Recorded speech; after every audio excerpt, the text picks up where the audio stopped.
If you're over 40 and constantly bloated, sluggish, or skipping days without a bowel movement, it's not just getting older. Constipation is one of the most overlooked symptoms of menopause, and today we're breaking down exactly what's causing it, how to fix it naturally, and why your gut health matters more now than ever. By the way, I'm Dr. Tabatha, your Christian physician, and I am here to bring you the truth. I'm a triple board certified OBGYN, so I know what conventional medicine does, and I know what functional medicine and integrative medicine does when it comes to menopause. What happens to our digestion during menopause that leads to constipation? Well, a few things are going on, but first I want to clarify what constipation is, because a lot of people think constipation is if you just don't have a bowel movement for multiple days, but it really is if you are not evacuating your stool completely to feel like you have emptied out and you had a nice bowel movement. So you should be having a bowel movement every day or a couple times a day. Eating can stimulate a bowel movement, and just waking up in the morning can stimulate a bowel movement. But your stools should be soft, formed, easy to pass. They should not be mushy and falling apart. They should not be hard and pebbly. If they are hard and pebbly, or they're only coming out in little amounts at a time and you feel like you're not fully evacuating,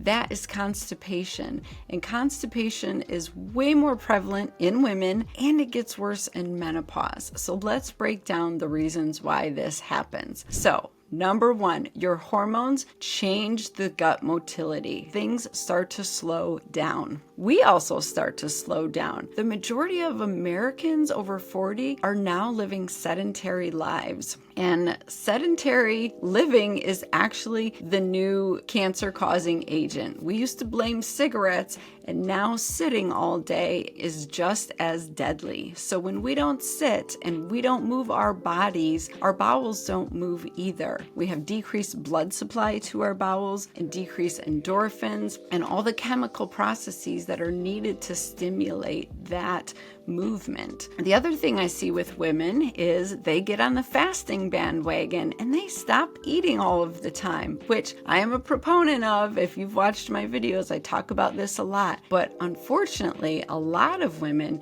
get stuck in this one meal a day mentality, and they are really undernourishing their bodies and hardly eating at all. And they come to me complaining, why am I gaining weight? Why am I so puffy? Why am I constipated and inflamed? Well, when you don't eat for long periods of time, your digestive tract does shut down and slow down. You stop making as much stomach acid, you stop making your digestive enzymes, and so it really slows things down. It's important that we have a healthy relationship with food and with fasting, and that we do cycling of our food, meaning we are eating more of it during certain times and less of it at others. You don't want to always be just doing 1 or 2 meals a day in the same time frame. You will plateau and your gut will not be happy for it. And as I mentioned, when you are going through the menopausal transition, your gut microbiome starts to change as well. There are certain bacteria that are known to produce an enzyme called beta-glucuronidase, and this enzyme actually causes you to reabsorb the estrogen that your body was trying to eliminate. So when you're done using your estrogen that you made or took as a hormone replacement, it goes to the liver, it gets broken down, or called metabolism, or we call it being metabolized. Then it has this garbage tag put on it. It gets sent to the urine and stool for removal,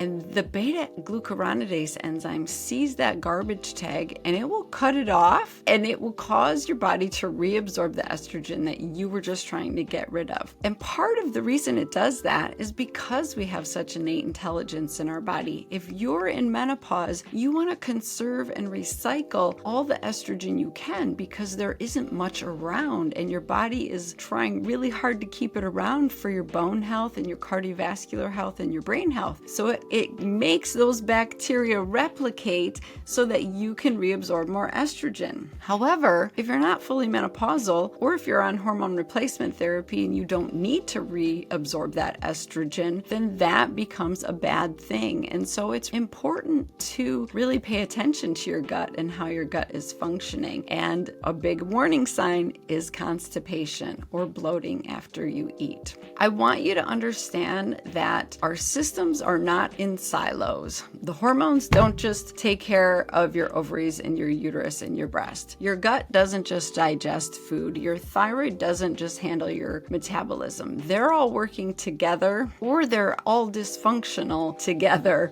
So you want to make sure that they are working together to get you through this menopausal transition in the best way possible. In a second, I'm going to give you some practical tips to keep your digestive system moving naturally. But before I get into that, I've created a simple daily gut reset routine that helps women over 40 reduce bloat, boost digestion, and eliminate naturally. It's called Digestive Lift. Click the link in the description and get started today. I have 4 things that really keep your bowels regular that I love to recommend to my patients. Number 1, move your body. If you don't have a regular exercise routine, you have to find one. Figure it out. Do Pilates. Go for a nice, long, relaxing walk. Number 2, take magnesium at bedtime. The majority of us are actually deficient in magnesium because it's so depleted in our soils, and we're just not getting it through the food that we need to.